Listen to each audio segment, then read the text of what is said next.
បាទសួស្តីលោកគ្រូគ្រូក្នុងវីដេអូនេះយើងបង្ហាញអំពីរបៀបចូលទៅពិនិត្យការងារទិន្នន័យនៅតាមសាលារបស់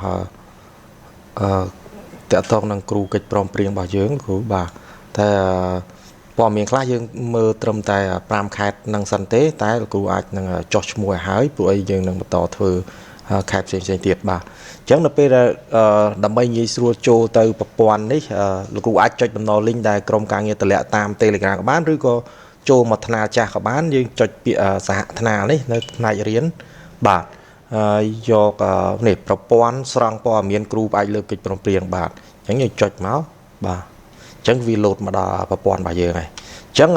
ឥឡូវនោះដើម្បីសុវត្ថិភាពយើងត្រូវបង្កើតគណនីសិនទើបអាចចូលប្រើប្រាស់បានបាទអញ្ចឹងនៅខាងក្រោមនេះមានពាក្យថាបង្កើតគណនីបាទឬផ្លេចពាក្យសម្ងាត់អីហ្នឹងបើលោកគ្រូមានហើយយើងអាចនឹងទាញយកតាមរយៈលេខទូរស័ព្ទលោកគ្រូវិញបានបាទឥឡូវខ្ញុំចុចបង្កើតគណនីបាទអញ្ចឹងពេលដែលបង្កើតគណនីវាទាមទារឲ្យយើងបើក Telegram ដើម្បី access អញ្ចឹងគ្រូចុច open with Telegram desktop មកបាទឬម៉ាស៊ីនខ្លះវាលោតទៅ Telegram auto តែម្ដងបាទខ្ញុំចុចមកហើយបាទអញ្ចឹងវានឹងចេញមកដល់ដាក់ថាជំនួយការបឋម bot អញ្ចឹងនៅក្នុងនេះយើងមានម៉នុយនេះលោកគ្រូចុចលើពាក្យម៉នុយនឹងមកបាទអញ្ចឹងយើងមានអាចពិនិត្យមើល account បើសិនលោកគ្រូមាន account លោកគ្រូចុចព័ត៌មានរបស់ខ្ញុំមកតែបើអត់ទាន់មានគណនីទេលោកចុច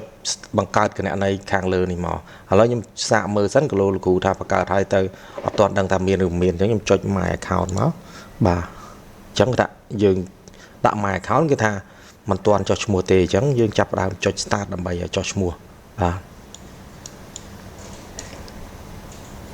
ខ្ញុំចុច start មកបាទអញ្ចឹងយើងចុះឈ្មោះហើយអញ្ចឹងនៅពេលដែលចេញចុចឈ្មោះយើងមានច្រើនប្រភេទតើតួនាទីលោកគ្រូជាអីគេជា ICT គ្រូបង្រៀននាយករងនាយិកាទៅបើសិនបើមិនមាននៅក្នុងនោះទេលោកគ្រូអាចចុចផ្សេងបានអញ្ចឹងខ្ញុំនឹងសាកល្បងចុចមួយជូនលោកគ្រូមើលតាក់ទងនឹង role ប្រហែលជាមានតែ3ប្រភេទផ្សេងគ្នាដែលមានខុសគ្នាតិចតួចក្នុងការបញ្ចូលទិន្នន័យអញ្ចឹងឧទាហរណ៍ថា ICT យើងចុច ICT មក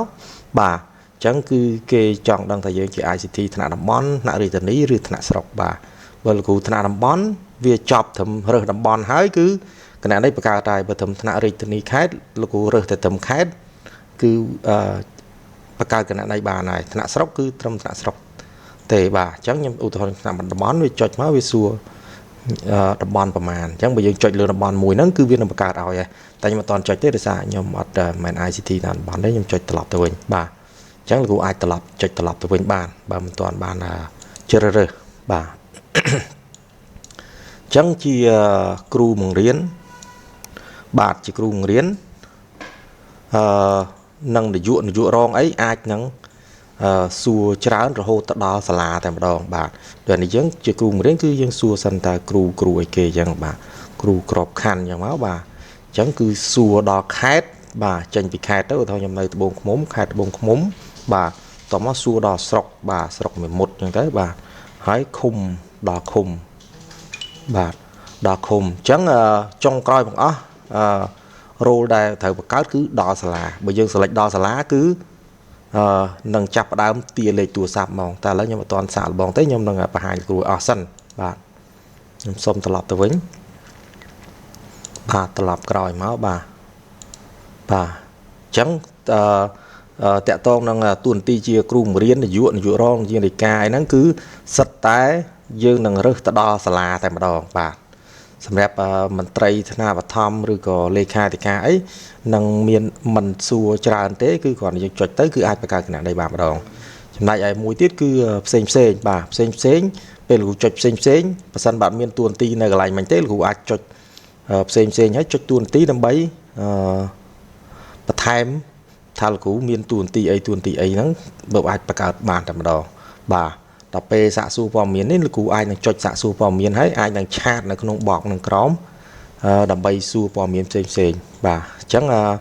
ខ្ញុំសូមជម្រាបតែប៉ុណ្ណឹងឥឡូវខ្ញុំដាក់ role ជានាយកតែម្ដងដើម្បីងាយស្រួលលោកគ្រូមើលបាទ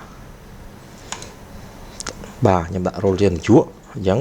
ជានាយកគឺយើងត្រូវទៅចុចដល់សាលាហើយបាទអញ្ចឹងខ្ញុំចុចសាលាដែលខ្ញុំស្គាល់ច្បាស់ទៅស្រួលរកបាទខ្ញុំចុចខេត្តត្បូងឃ្មុំ ចុចស្រុកមេមត់បាទហើយចុចឃុំដាបាទអញ្ចឹងឃុំដាមានប្រមាណសាលានេះអញ្ចឹងខ្ញុំនឹងរើសសាលាមួយសាលាបឋមសិក្សាដាតែម្ដងបាទដែលលោកគ្រូរើសសាលាហើយវានឹងទាមទារឲ្យយើងចែកម្លែកទូរស័ព្ទឬក៏យើងចូលលេខទូរស័ព្ទអញ្ចឹងលោកគ្រូអាចចុចពាក្យចែកម្លែកលេខទូរស័ព្ទនេះក៏បានចេញពីទូរស័ព្ទរបស់គ្រូឬក៏លោកគ្រូវាយបញ្ចូលលេខទូរស័ព្ទក៏បានអញ្ចឹងខ្ញុំវាយចូល096 908 876បាទអញ្ចឹងខ្ញុំចុច send ទៅបាទនេះអញ្ចឹងចុងក្រោយគឺដល់ពេលដែលយើងដាក់លេខទូរស័ព្ទហើយវានឹងចេញថាការចុចឈ្មោះបានជោគជ័យអញ្ចឹងយើងចេញឃើញព័ត៌មានមួយចំនួនដែលតាក់ទងនឹងខ្ញុំមិញបាទឈ្មោះរបស់ខ្ញុំទៅបាទខេត្តស្រុកឃុំសាលាដែលខ្ញុំកាន់កាប់តួនាទីជានាយកបាទនេះខ្ញុំគាត់ជាសាកល្បងទេក្រុមការងារនឹង clear ទិន្នន័យចេញលោកគ្រូអាចបញ្ចូលបានតែកន្លែងខាងលើមិញខ្ញុំសូមបញ្ជាក់តិចតែលោកគ្រូកុំចុចត្រឡប់ក្រោយទៅមកបើខារើសយកតែម្ដងបាច់សាកទេលោកគ្រូខ្ញុំសាកនេះគឺដើម្បីបង្ហាញជូនលោកគ្រូទេតែបើលោកគ្រូគឺមានតួនាទីមានមុខងារស្រាប់ហើយគឺចុចយកតែម្ដងបាទព្រោះត្រឡប់ទៅត្រឡប់មកអាចនឹងមានបញ្ហាពេលយើងបញ្ចូលលេខទូរស័ព្ទអីចឹងលោកគ្រូបាទអញ្ចឹងគឺចប់ប៉ុណ្ណឹងហើយលោកគ្រូមានព័ត៌មាននេះខាងក្រោមគេឃើញពីខ្ទង់មានដាក់ថាឈ្មោះអ្នកប្រើប្រាស់ហើយលេខសម្ងាត់អញ្ចឹងព័ត៌មានសំខាន់របស់យើងគឺមានលេខទូរស័ព្ទឈ្មោះអ្នកប្រើប្រាស់ហើយលេខកូដសម្ងាត់អញ្ចឹងខ្ញុំនឹងត្រឡប់ទៅប្រព័ន្ធយើងវិញបាទយើងខ្វែងចូល browser យើងខ្វែងTelegram នឹងចោលមកនេះមកដល់កន្លែងនេះវិញអញ្ចឹងខ្ញុំទុកមកចំហៀងទៅបាទខ្ញុំទុកមកចំហៀងជូនលោកគ្រូមើលបាទនេះអញ្ចឹងដើម្បីចូលប្រព័ន្ធនេះយើងត្រូវការលេខទូរស័ព្ទឬឈ្មោះគណនីអញ្ចឹងកន្លែងនេះលោកគ្រូដាក់ឈ្មោះអ្នកប្រើប្រាស់ក៏បានដាក់លេខទូរស័ព្ទក៏បានដែរខាងលើហ្នឹងលោកគ្រូបាទយើងចូលបានដូចគ្នាអញ្ចឹងខ្ញុំ copy ឈ្មោះអ្នកប្រើប្រាស់មកបាទហើយលេខកូដសម្ងាត់បាទខ្ញុំ copy មកដែរមកបាទអញ្ចឹងខ្ញុំចុចចូលគណនីបាទអញ្ចឹងគឺចូលបានសម្រាប់ហើយបាទអញ្ចឹងលោកគ្រូខាងលើមិញដាក់លេខទូរស័ព្ទក៏បានដែរបាទអញ្ចឹងពេលដែលចូលហើយលោកគ្រូត្រូវមើលព័ត៌មានមួយចំនួនពួកអីវាជាកំណត់សម្គាល់សំខាន់ដែលអាចនឹងបើអត់បានមើលទេទៅដល់នៅមុខអាចនឹងឆ្ងល់អញ្ចឹងបាទព័ត៌មានត្រូវស្រង់ជាក់ស្ដែងអញ្ចឹងគ្រូអាននៅចប់ហើយចុចចូលព្រមមកបាទអញ្ចឹងសម្រាប់សាលាទាំង5លោកគ្រូត្រូវទៅពិនិត្យនិងធ្វើការកែតម្រូវតាក់ទងនឹងព័ត៌មានគ្រូកិច្ចព្រមព្រៀងដែលបានចូលទៅកាន់ថ្នាក់របស់គាត់ព្រោះតាំងមុនយើងទៅតែស្នើទេឥឡូវនេះយើងចង់ដឹងព័ត៌មានដែលគាត់ទៅកាន់ថ្នាក់បានហើយនៅអញ្ចឹងចែកត្រឹមត្រូវហើយលោកគ្រូចុចមើលទិន្នន័យដើម្បីទៅកែប្រែមើលបាទអញ្ចឹងលោកចូលមកមើលទិន្នន័យបាទឃើញអញ្ចឹងជាប់មានមើលពីលើមកបាទមានថ្នាក់ម៉ានហ្នឹងទៅហើយខាងក្រោមមានបុគ្គលិករៀនបណ្ណារៈម៉ានអ្នកអីគឺមើលតាមហ្នឹងបាទពេលមកដល់ខាងក្រោមនេះឃុំដាបាទយើង select ឲ្យស្រាប់ហើយដោយសារពេលដែលយើងចូល Telegram មិញគឺយើង select រួចរាល់ហើយនេះគឺសាលាបឋមសិក្សាដាបាទអញ្ចឹងនៅក្នុងខេត្តវងឃ្មុំមកឃើញមានស្រុកមុតឃុំដាសាលាបឋមសិក្សាដាបានបញ្ជូនឲ្យមើលលម្អិតទូចុចមើលលម្អិតក៏បានចុចអសញ្ញាព្រួយខាងមុខនេះក៏បានដែរវានឹងលោតខាងក្រោមមកច្រើនព័ត៌មានសាលាទាំងមូលអញ្ចឹងគ្រូចាប់ផ្ដើមមើលគ្រូនេះដោយសារសាលានេះអត់មានគ្រូកិច្ចព្រមព្រៀងទេគឺមិនមានបានស្នើសុំទេតែដោយសារខ្ញុំចុចមានម្នាក់គ្រូបាទយ៉ាងស្នើសុំម្នាក់នេះបាទអញ្ចឹងគឺនេះថ្នាក់ទី5ងបាទវេនព្រឹកសារីចន្ទធីតាជាប់ជាគ្រូកិច្ចព្រមព្រៀងអញ្ចឹងលោកគ្រូអាចបំពេញទិន្នន័យបន្ថែមទៅលោកគ្រូបានគ្រូកិច្ចព្រមព្រៀងហ្នឹងចូលទៅកាន់ទីតាំងកាន់តំណែងទួនាទីគាត់ជាគ្រូបង្រៀនថ្នាក់ទី5កហើយសិស្សគាត់មានប៉ុន្មានអ្នកលោកគ្រូអាប់ដេតតាមហ្នឹងមកហើយវេនបើត្រូវមានការផ្លាស់ប្ដូរអាប់ដេតតាមហ្នឹងមកហើយមិនបាច់ចុច save ទេពេលលោកគ្រូចុច edit ហើយវាយចំនួនប៉ុន្មានអ្នក42អ្នកឬក៏45អ្នកអីចឹងគឺវា save auto ហើយបាទអញ្ចឹងខ្ញុំអាចចាក់ដាក់42ដូចគ្នាទៅបាទហើយចុចវេនមកបាទអញ្ចឹងវាលោតនេះបានរក្សាទុកជោគជ័យបាទជោគជ័យហើយបាទអញ្ចឹងគឺលោកគ្រូមើលមកបាទថ្ងៃណាឲ្យកែប្រែព័ត៌មានត្រូវជំនួសគ្រូអីទៅគឺមើលតាមហ្នឹងតើបើមានកែអីលោកគ្រូអាចកែតាមហ្នឹងបានវានឹង save auto បាទអញ្ចឹងតែប៉ុណ្ណឹងលោកគ្រូអាចចាក់ចេញវិញក៏បានដែរឬក៏បិទចោលតែមកក៏បានដែរពេលដែលកែហើយវា save auto ហើយមិនបាច់បញ្ហាទៀតអត់មានបញ្ហាទៀតទេបាទអញ្ចឹងខ្ញុំអាចចាក់ចេញមកបាទអញ្ចឹងរួចរាល់បាទអរគុណលោកគ្រូបាទ Telegram មិញហ្នឹងលោកគ្រូបាទអញ្ចឹងថ្ងៃណាមួយលោកគ្រូអាចនឹងផ្លិចលោកគ្រូអាចចូលកន្លែង Telegram ហ្នឹងលោតមកវិញបានឧទាហរណ៍ថាខ្ញុំបិទ Telegram ចិត្តចេះបាទហ ហើយលោកគ្រូចូលមកថ្នាក់បឋមចូលមកប្រព័ន្ធកិច្ចព្រមព្រៀងហើយយើងចុចពាក្យថាបង្កើតគណនីយើងដដែលមកបាទវាលោតមក Telegram ដដែលហើយបាទអញ្ចឹងលោកគ្រូមកដល់លោកគ្រូអាចចុចមេនុយហើយឬក៏មិនបាច់ចុចទេចុចព័ត៌មានខ្ញុំនេះមកបាទវានឹងលោតមកហើយអញ្ចឹងគណនីដែលលោកគ្រូ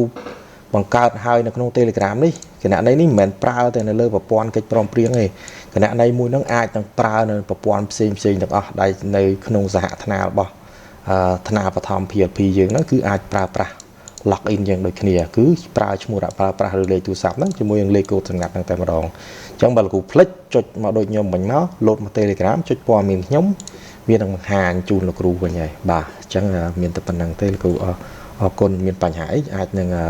ឆាតសួរនៅក្នុងហ្នឹងក៏បានដែរលោកគ្រូចុចមេនុយហើយលោកគ្រូអាចចុចសួរព័ត៌មានផ្សេងនៅក្នុង Telegram bot នឹងបានក្រុមការងារនឹងឆ្លើយឬក៏